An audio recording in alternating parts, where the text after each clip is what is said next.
Hello, Satnam. It's me, Shakti Sundari, and I'm here with you today for the next reading from the Radiance Sutras by Lauren Roche.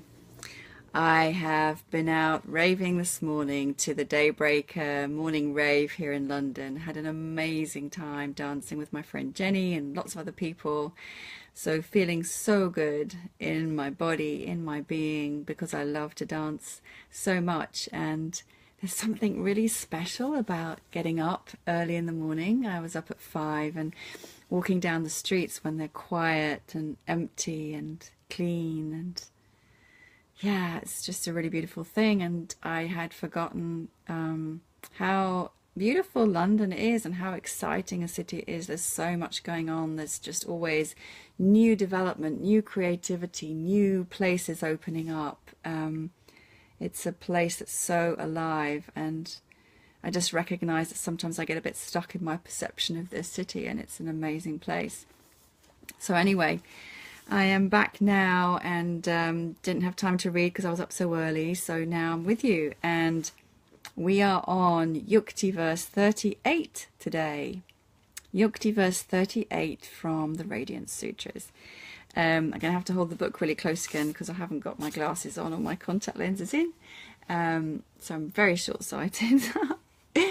Yukti verse 38. Here is the Sanskrit.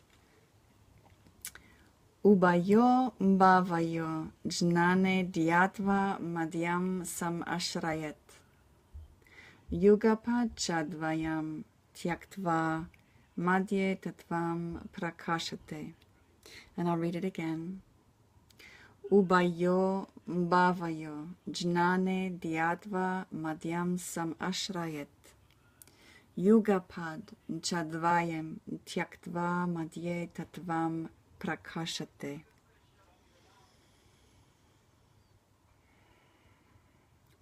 Always relishing these sounds, always loving them. So grateful for this practice. And here's the English translation.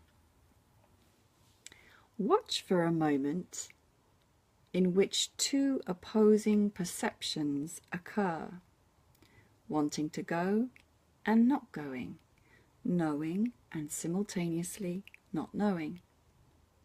In the midst of this dilemma, let go of both perceptions and jump into the interval between.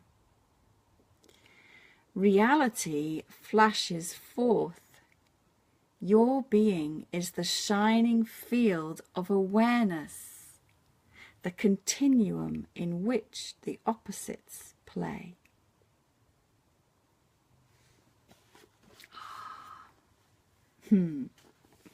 As I read this, I have a direct bodily response because I understand what this means and I know it from my own practice and teaching. So I'm excited to recognize this.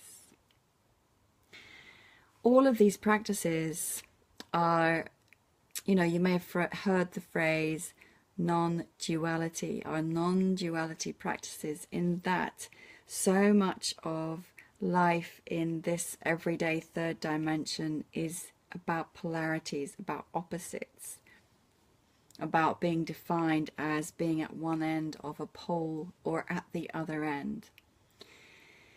And while those polar extremes and those opposites are a part of life, what can happen when we become entrenched in and conditioned by them is that we think that's all there is.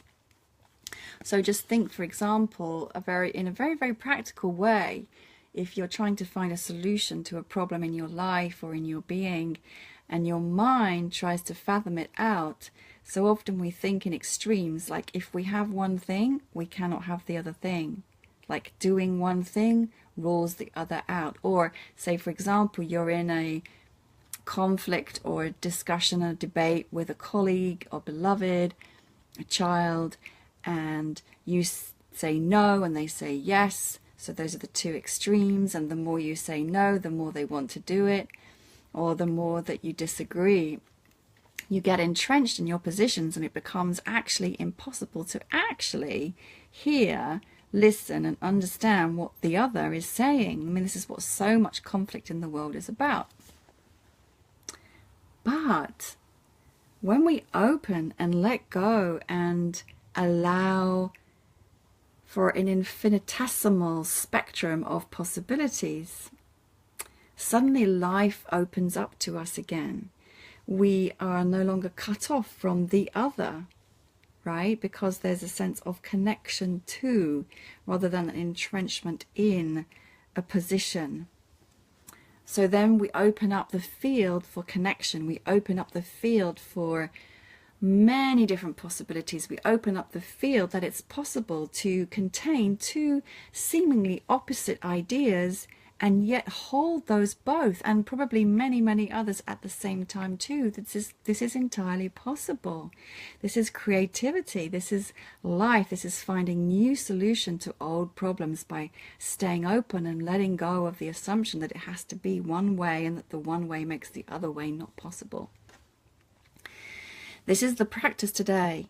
Watch for a moment in which two opposing perceptions occur, wanting to go and not going, knowing and simultaneously not knowing. And of course, these are just examples. There are so many instances throughout the day when this will happen. I want to do this, but it's not possible. You know, how we limit ourselves, yeah?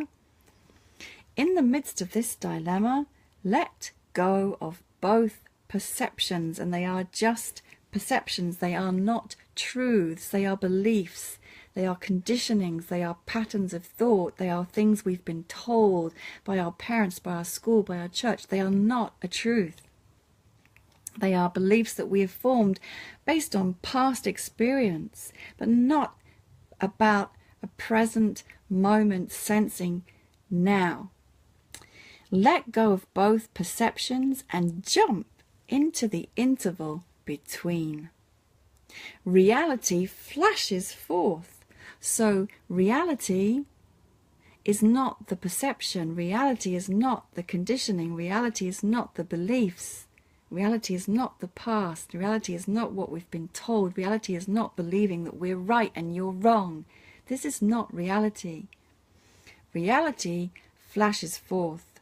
Your being is the shining field of awareness. So when we let go of the perceptions, we can open up into a place of being and presence, where everything is possible. There is no fixed way forward. The continuum in which the opposites play. So we become the continuum in which the opposites play, rather than identifying with one part on that spectrum. And there's an exercise that I've taught, that I've learned from my teachers, that you can play with to experience this for yourself. Think of one aspect of your quality that you reject very strongly. For example, a shadow aspect of your personality, something that you may project onto others often. If we find ourselves complaining about somebody else or about other people in a particular way, actually what it means is, you know, when you do the pointy finger thing, that you're talking about yourself. Often when we're really blaming or really complaining, we're talking about an aspect of ourselves that we don't want to own, so we project it onto others. Right. Take that as an example, whatever that quality might be for you. I've got one for me, which is judgmental. And then think of what the polarity to that is. Find the opposite of that. What is the opposite of your quality? So the opposite of judgmental might be fully accepting or embracing everything, or yeah, let's just go with that for now. So what you would then do is that you would physically embody one polarity, and then move to another spot and physically embody this other polarity. And in this exercise, what you do is you keep moving from one to the other and one to the other. And you start really slowly and then you speed up. And eventually something will happen between the moving from one polarity to the other polarity in your physical embodiment. And I have done this practice several times. I've taught it to others. What happens is that you begin to meet truth and reality in between. And that, my friends, is an ecstatic experience. I know. in my body, I know. So when we are able to feel into, enter into that space of the continuum, that place of reality, awareness between the poles, it is ecstatic, it is totally alive, and that is where the truth really resides. Satnam to that. So thank you for being with me today, and I hope you've enjoyed this reading and my interpretation of it. Join me tomorrow for the next verse from the Radiance Sutras. Satnam and much love.